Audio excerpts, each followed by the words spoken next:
client? He is also a client. He takes a shave every day. My dad used to call it take a shave. Take a shave. He'd get mad at me. Are you going to interview me? Yeah. So, Norm, what are we doing right now? Taking a shave. When was the last time you shaved? Yesterday.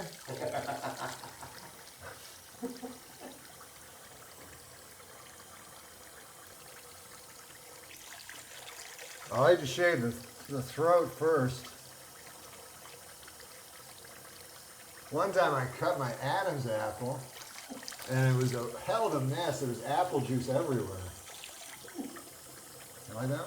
That's good.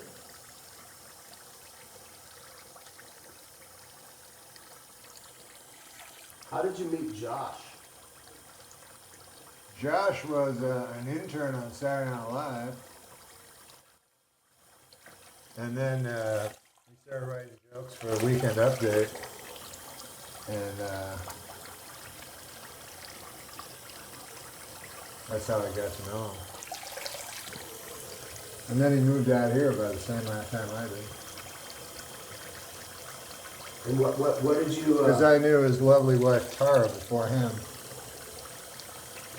He got lucky, huh? Yeah. You got very lucky.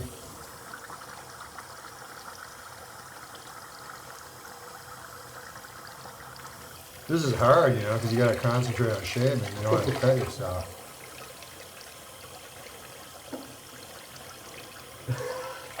This guy's a regular Tom Snyder. So what do you think? Could you write me into a comedy skit? You need a comedy skit? I am the comedy skit. You got a part for me? Well, we're in the midst of a writer's strike here in Hollyweird, as you call it. And how do you feel about all that?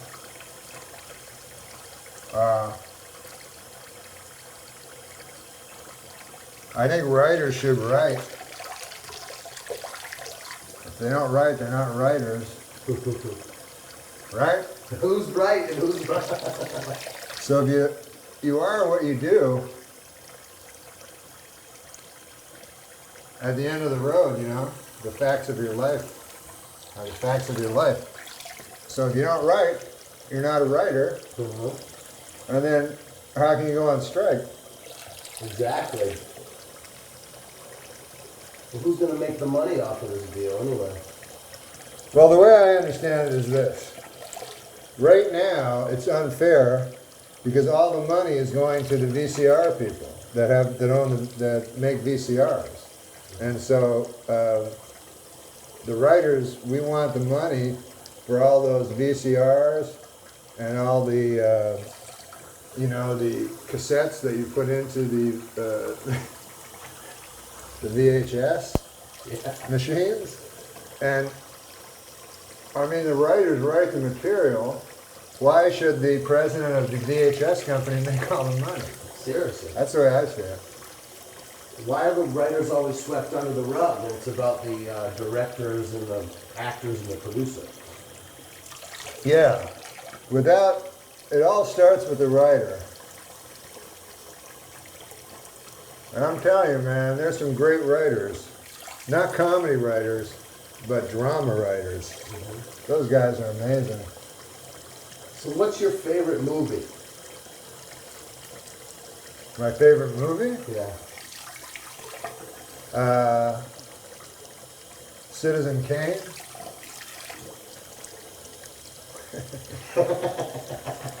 They don't make them like that anymore, huh? I like Tombstone a great deal. That's a more recent movie. Are you going to leave a stick stash on there?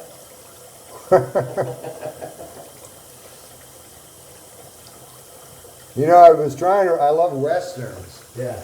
So I was trying for the longest time to write a comedy Western. Uh-huh. And I thought Mel Brooks did Blazing Saddles, which was a send-up of the conventional Western. I wanted to do a send-up of the modern Western, you know, the anti-hero, like you know, The Searchers and movies like that that are just,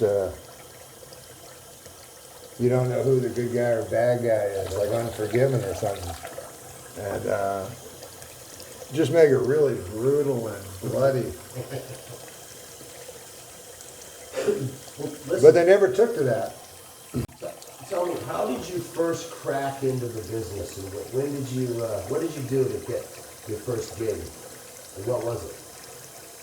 Well, I just did stand-up. And the odd thing with stand-up is, I just wanted to be a stand-up for my whole life. But something happened, like I think because Cosby had a very popular and funny sitcom, that they started thinking stand-ups would make good actors. But it's actually the opposite is true, because as a stand-up, you know, you're just all by yourself. You're not talking to anyone else, and the audience is sort of like the enemy. You know, it's sort of like you have to control them and make them laugh and so forth. But it's just you, not relating to anyone, just talking to yourself basically. And so it's the worst training ground for an actor. So what do you think your comedy style is? Is it cynical, or you know, what really gets your creative juices flowing? Well, lately I've turned to the highly introspective, like personal. I based my comedy on like my heroes have not been comedians, but rather like writers and one singer, Bob Dylan.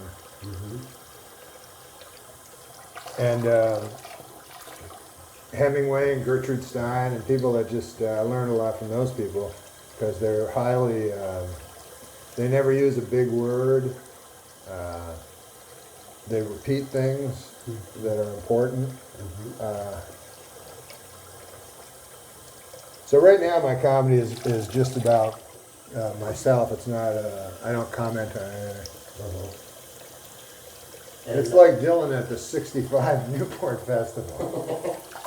His press conference? No, when he went electric. Oh. He's got a broad playing him now in a movie. You hear that? No. Yeah. Yeah, Hillary, no, what's her name? It's like Hillary Duff or one of those. No, Kate Beckinsdale. Really? Yeah, so I don't know how Bob feels about that. Bob's pretty down to earth, though. I think, you know, he still loves the music. He's jamming. I went and saw Bob Dylan in concert, you know? Yeah. And he just has complete contempt for the audience. You know? Yeah. And you can't even understand the fucking songs. But Ringo Starr was in the audience. So Dylan like recognizes him like halfway through the concert. Yeah. He just stops the song and he goes, Ringo! Ringo! He just keeps saying Ringo. He said it about 9 times, right? So finally, like a spotlight goes on Ringo Starr. Yeah. And he's all embarrassed and everything. He's like, Ringo, what's up? Like he's not even on stage, you know? He's just talking to Ringo Starr. So, but everybody thinks it's pretty cool. Yeah. So anyways, finally, Dylan like snaps at him and he goes, I gotta go back and do this thing. He called it a thing. He goes, I gotta go back and do this thing. He goes, any song you want to hear? And then like Ringo Starr goes, Maggie's Farm. And then he goes, we already did that one. And everyone was fucking laugh because you literally can't recognize his songs. Right. But I understand what he's doing, because it's like, let's say you told a story to someone, and then the guy said, hey, tell it to this other guy. Then you're going to change the story, because you're not going to say the exact same words. You feel like a jackass. So that's what Dylan seems to do in his art. Yeah. He goes, yeah, I'll do the song, but I'll change it all around, mess it up. See what it sounds like. Is that the same thing with comedy?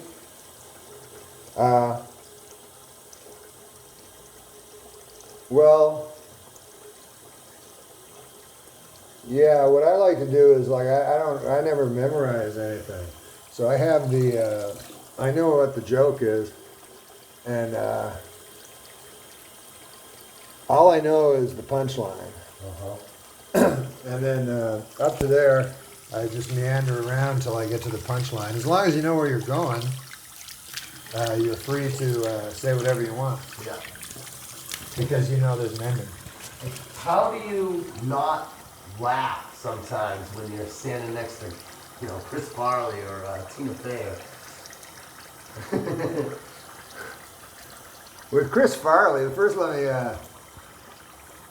you gotta laugh with Chris Farley. You can't not laugh. I mean, because he was the funniest guy ever. I remember he used to be obsessed with Belushi, and I'd always go, no, you're way funnier than Belushi, you know? Yeah. Shouldn't try to be like somebody less funny than you. But he was a guy, he could make smart people laugh, dumb people laugh, old people laugh, young people laugh, you know, smart, dumb, people who liked him, people who didn't like him. I never saw him not make someone laugh. I never saw it fail. And also, he would do it 24 hours a day. What about Dennis Miller? What's he like off stage? Oh, Dennis has been very kind to me. I wrote he gave me my first job writing for the syndicated talk show when I was a stand-up.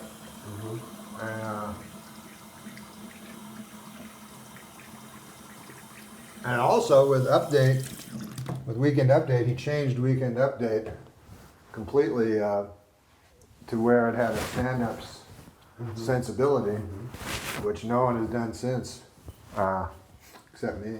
I mean, the other ones always do it like they pretend to be newscasters, you know. And so if Dennis hadn't done that, I probably wouldn't have been able to do Update. And what do you think about the cast now, right before the strike? The cast now? Yeah.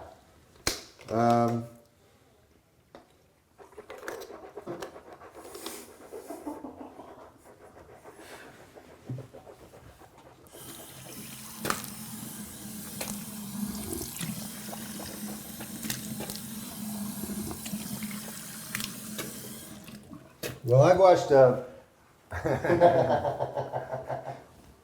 Saturday Night Live like every week since it started, you know, and so hold on, man. Let me get a cigarette. Yeah. Well, we're done shaving. We can go. Yeah.